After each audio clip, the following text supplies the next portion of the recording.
I told Jacob he was my rebound while the waiter stood there with our half-eaten ossobuco. People hear that and assume I'm the villain, the girl who uses nice guys. What nobody understands is that I spent 3 months engineering that exact moment down to the chair he sat in. My culpability runs deeper than cruelty.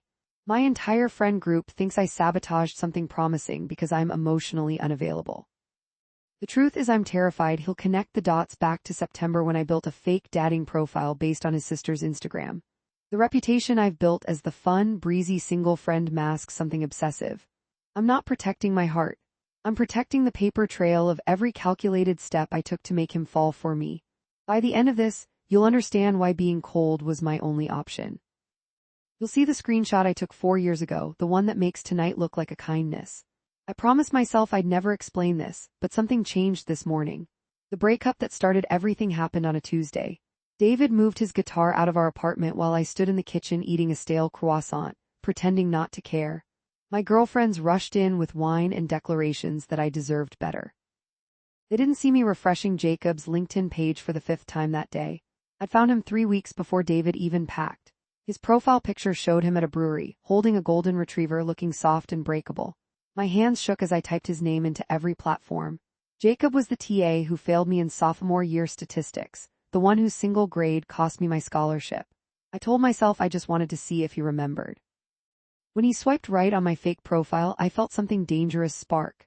I chose the restaurant because his ex had tagged it in their anniversary post.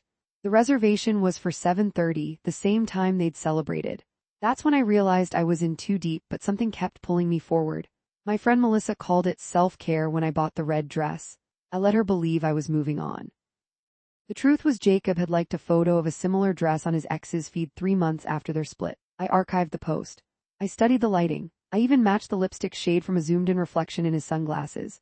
When Melissa asked why I seemed so focused, I told her heartbreak makes us all a little crazy. She laughed. I told myself the same thing every night I drove past his apartment at 2 a.m. Just checking, just curious, harmless. The first time I ran into him accidentally at the coffee shop near his office, he recognized me. Not as the student he failed, but as someone vaguely familiar. My stomach dropped. He mentioned my eyes seemed sad. I almost confessed everything right there. Instead, I let him buy me a latte and walked away feeling powerful. When my coworker saw me looking at his Facebook during lunch, she joked about my research. I minimized the window, but not before she saw his name. Her smile faded. She asked if I was really over David. I laughed too loud and said I was just killing time. 2 weeks later, Jacob sent flowers, white peonies. I had to sit down, they were her favorite. I googled peony meaning and found bashful shame. I kept them in a vase until they rotted, then dried the petals in a book. The real truth hit during our 3rd date when he mentioned teaching. My throat closed. He said he left academia after a misunderstanding with a student. His voice cracked. I asked what happened, playing dumb. He changed the subject. That's when I discovered the Title IX complaint had actually worked, that I'd ruined his career. I'd filed it anonymously 4 years ago after he failed me, inventing inappropriate behavior. I never checked if it went anywhere. I assumed it died in bureaucracy. My hands trembled as I paid for our drinks. He noticed and covered them with his. Warm, trusting, I let him. My best friend Sarah cornered me after I canceled plans for the 4th time. She'd heard about Jacob from mutual friends. She asked why I never mentioned he was a former TA. I said it didn't matter. Her eyes narrowed. She pulled out her phone, opened Instagram, and showed me a photo from his sister's account. The dog in the picture was the same one from his profile. The timestamp was 3 days after I'd created my fake account. The room got very quiet. Sarah asked if Jacob knew about the account. I said of course not. She asked why I was hiding things. I told her she didn't understand. She left my apartment without another word. I spent that night deleting evidence. I erased search histories, burned the fake email account, shredded printed photos. In the morning, Jacob texted that his sister thought she recognized me from somewhere. My fingers went numb. I typed back that I had one of those faces. The lies were multiplying faster than I could track. He invited me to meet his friends. I wore the red dress. They stared. One of them, a woman with sharp eyes, asked where I went to college. I said the name of a different school. She nodded slowly. Later, she followed me to the bathroom and asked if I'd ever been to our actual campus. I said maybe for a football game. She didn't blink. Jacob drove me home, chattering about how well it went. I kissed him to stop the words. In my pocket, my phone buzzed with a message from Sarah. She'd sent a screenshot of my fake profile next to my real one. The similarities were obvious. She wrote, "You need to tell him or I will." I deleted the message and blocked her number. The restaurant was his favorite, the one he'd taken her to every birthday.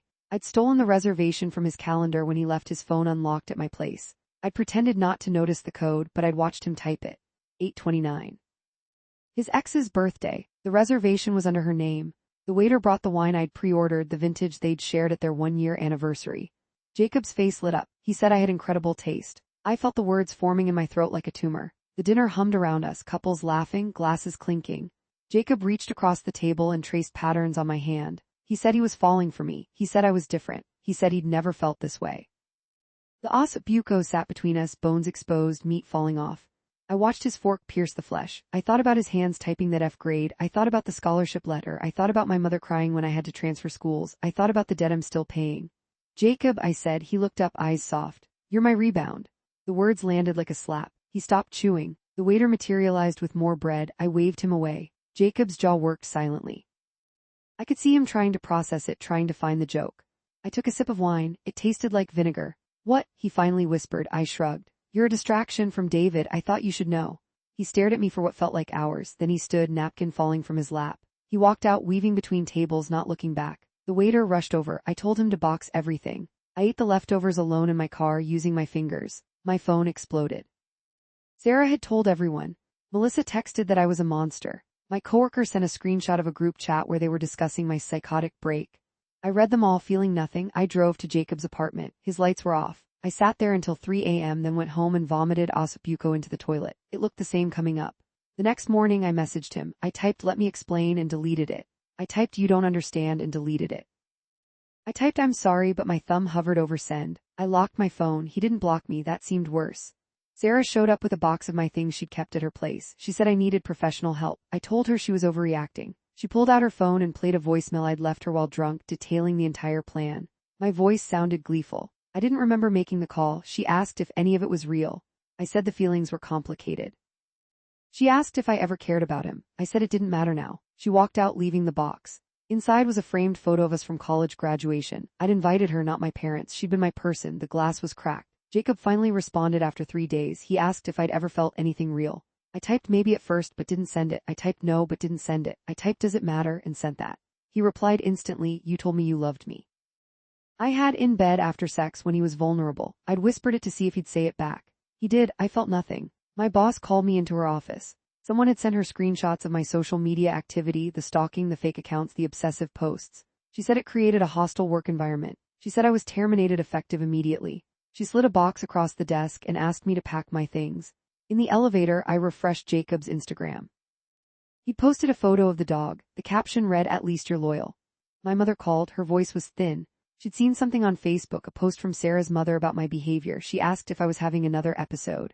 I told her I was fine. She asked if I'd been taking my medication. I hung up. I drove past his apartment again. All the lights were on. Through the window, I saw him packing, phone to his ear. He looked wrecked. I felt a flicker of satisfaction, then a wave of nausea.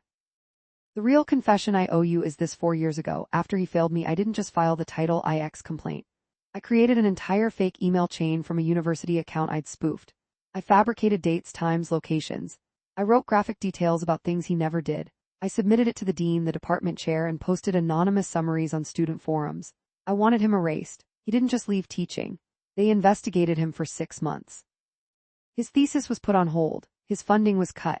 His relationship ended because his girlfriend couldn't handle the rumors. He had to move back home. He started therapy. He considered suicide. I know all this because I've read his sister's blog posts, the ones where she talks about her brother's dark years without nomming him. I pieced together the timeline. It matches. He messaged me at 2 a.m. Did you know? I didn't answer. He messaged again. The complaint. Was that you? I stared at the words until my screen went dark. Then I typed yes and turned my phone off. When I turned it back on, there were 17 missed calls from unknown numbers, then a text from a lawyer, then a screenshot of a police report he'd filed for harassment. He'd included everything: the fake profile, the stalking, the confession about the rebound. The complaint from 4 years ago was too old to prosecute, but this wasn't. My doorbell rang. A process server handed me papers. I laughed as I signed for them. The neighbor watched through her peephole. I posted a photo of the legal documents on my private Instagram story, captioned "Karma's fast." Sarah saw it and sent it to everyone. It went viral on Reddit within hours. Someone doxed me, someone else posted my work history. My Instagram was flooded with comments calling me a predator. I deleted everything. 3 weeks later, I sat in a therapist's office. She asked why I was there. I said my friends thought I needed help. She asked what I thought. I said I thought I finally got what I deserved. She asked what that meant. I told her the whole story start to finish, including the parts I'd left out here, the forged documents, the fake witnesses, the burner phone. She listened without judgment, which made it worse. My mother insisted I move home. I refused. She cut me off financially, which didn't matter since I had no income anyway. I sold my furniture. I sublet my apartment. I moved into a studio with windows that faced a brick wall. Every Tuesday I checked Jacob's sister's blog. Yesterday she posted about wedding planning. She mentioned her brother was engaged to someone who makes him forget the past ever happened. There was a photo. The woman's smile reached her eyes. That's why I'm telling you this. Because this morning I saw his engagement announcement on Facebook. Someone I used to know liked it. The algorithm showed it to me despite everything. His fiancée is blonde, small, quiet-looking, nothing like me. He looks genuinely happy. My friends still haven't come back. Sarah sent one text, "I hope you're getting help." I didn't respond. My mother calls once a week and I let it go to voicemail. My therapist says I'm making progress, but I don't see it. I still dream about his face when I said rebound. I still wake up feeling powerful. The lesson here isn't clean. I could tell you revenge hollows you out, that hurting someone else just doubles your own pain. That's true, but it's not the whole truth. The whole truth is I still think he deserved it for that F, for the scholarship, for making me leave school. I still believe my pain justified everything. I'm just also aware that becoming the person who acts on that belief cost me everything else. I check his profile once a month now instead of daily. Progress. His fiancée posted about their engagement party. Someone asked how they met. She wrote, "He says he knew the moment he saw me that I was someone he could trust completely."